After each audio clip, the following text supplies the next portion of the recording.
Okay, so the last couple of things I want to talk about in Chapter 3, kind of an important topic, are the temperature effects of resistance. And there are two broad things that we would want you to know.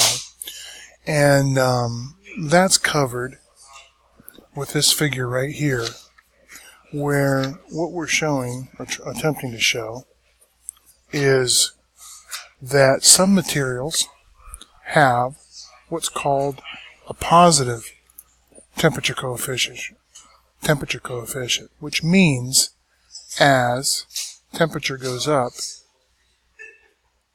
the resistance of that material goes up. Okay? It's extremely important to know, I believe, that semiconductors, which you'll run into when you get to electronic devices and circuits, which is like the third basic class that you get to here in our electronics program, they actually have a negative temperature coefficient, which means as temp goes down, the resistance actually goes down. Okay? For this class, we're going to focus, though, on devices that have a positive temperature coefficient. One other thing that I would like to add, because we use the terms resistivity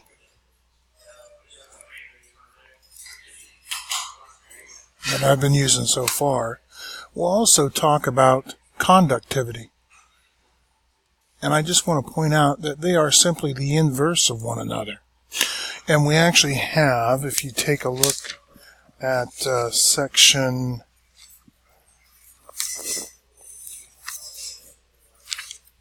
3.7, that formal relationship where we call the conductance, and we give it the letter G. It is equal to 1 over the resistance. Once in a while we'll calculate this and we'll talk about the conductivity. Most importantly, you need to know that it's an inverse relationship. Now, conductance has units. A lot of times we'll call them mohes, which it just means supposed to be the backward writing of ohms, which I still use. Although the book, I don't know, points that out. It doesn't appear to. They use units Siemens. And if you look in the right-hand column, that's after a guy by the name of Werner von Siemens. Now, Siemens actually is a world-renowned electrical company based out of Europe. Anyway, important to know that conductance is the inverse of resistance, and conductivity is the inverse of resistivity. Okay, so that covers item number 1 here, positive and negative temperature coefficients, and it also covers this notion of resistivity and conductivity. What I'd like to do now is to move on to actually calculating the effect temperature has on various items. And we're going to start with equation 3.5, and that's on page 75. And that formula goes like this: 234.5 plus T1 divided by R1 equal to 234.5 plus T2 over R2. So I'll let you read in the book about where this formula comes from. They talk about it's in a section titled Inferred Absolute Temperature. But most importantly, I just want to work example 3.7 on page 75, where they say we have a copper wire that has a resistance of 50 ohms at a temperature T1 of 20 degrees Celsius. They want to know what the resistance is when that temperature is 100 degrees Celsius. So if you notice, from that formula we know R1, T1, and we know T2. How do we get R2? Well, we get R2, let's see, what I would do is I would move this numerator over here. I would move R2 over here, and I would move R1 over here. And I would get, I don't know if you've seen three little circles like that, kind of means therefore. I use it as an expression for therefore. I would write R2 would be equal to 234.5 plus T2 times R1 divided by 234.5 plus T1. Okay? And if your knee-jerk reaction is to cancel this out and this out, don't do it, because T1 and T2 are different, so they're not equal. So now we got to plug numbers in here, and we'll plug 234.5 plus T2, which is 100 degrees, times 50, and I'm going to write it this way. Divide that by 234.5 plus 20, multiply that by the original resistance of 50. You'll notice that taking 234.5 and adding 100 is going to be bigger than 234.5 adding 20, so this is going to go up. My 50 is going to go up. If you plug those numbers in your calculator correctly, hopefully you'll agree with what the book gets. They get, well, let's just walk through it. That would be 334.5 over 244.5 times 50. Let me do that ratio real quick. So 334.5 divided by 244.5, and I get 1.36. So that, what that tells you, what that tells me is my 50 ohms is going to go up by 36%. It's one way to look at that, okay? Or a multiplier, 1.36. Okay? Plug that in there. 1.36 times 50, and I get 68. And the book has 60. Oh, I think I have a mistake. 234.5 plus 20 is 254.5. So let me change that.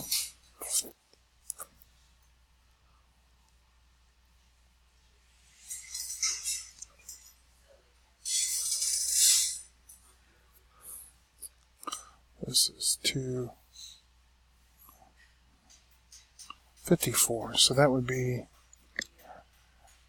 334.5 divided by 254.5. 1.31, I'll call it 1.314. I'll add the 4 on there, so I get R2 of 1.314 times 50. I get 65.7, which is about what the book gets. Okay, and you can see we went, if we have this material that has a resistance of 50 ohms, and we raise its temperature by 80 degrees Celsius. Now, what is that? Remember, this is 212 degrees Fahrenheit. I think 20 degrees Celsius is around 65 degrees Fahrenheit, about room temperature, something like that. That resistance will go up there again, over 30%. Okay, so that covers the first section that I want to cover on temperature effects. Very importantly, remember that temperature goes up as, resistance goes up as temperature goes up. Okay? I also want to cover example in that same line of thought. Let's take a look at example 3.7. Sorry, I think this was 3.5. Wait a minute. No, never mind. I just want to do 3.7. So we'll move on. That finishes what I want to talk about as it concerns just change in temperature with change in resistance with temperature. Let's move on to what's called the temperature coefficient of resistance, which is this table right here. Let me just copy it and move it down here. There's another formula that I want you to be familiar with that uses what we know as alpha. And that equation is given on page 76 as equation 3.8. And it goes like this. R1, we take the resistance of our material, or a wire, at 20 degrees Celsius, that's what that 20 means, times the quantity 1 plus alpha for our material.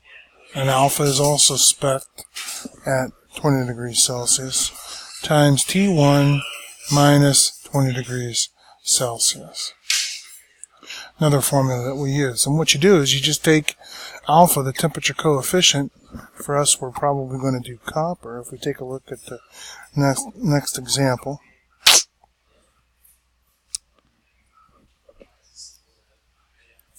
Actually, let's just rework example 3.7 using this equation and see how it compares.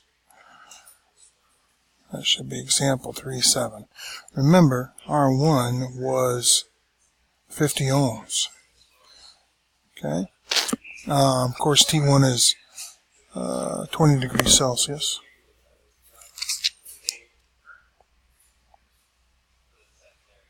Yep. In this case, we need to plug T1 in as our new temperature, which is 100 degrees Celsius. So, our new resistance, R1, is going to be R at 20, which is 50 ohms. Sorry, this should be an ohm. Times 1 minus alpha. For copper, alpha is 0.00393, as shown right here, times 100 minus 20. So, using the calculator that I have here on the computer, this is going to be 1 minus 0.00393 times 80. And I'm sorry, this should be a plus right there. Now, let's plug in that 0.00393 times 80, see what we get, 0.3144. So this would be 50 times 1 plus 0.3144.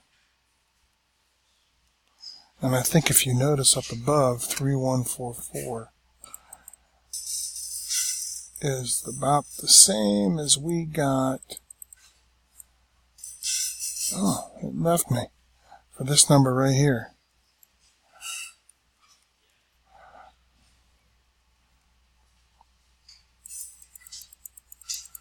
Okay, and we get R new equal to 50 times 1.3144, and what do we get? We get 50 times 1.3144, 65.72, which is the answer that was in the book.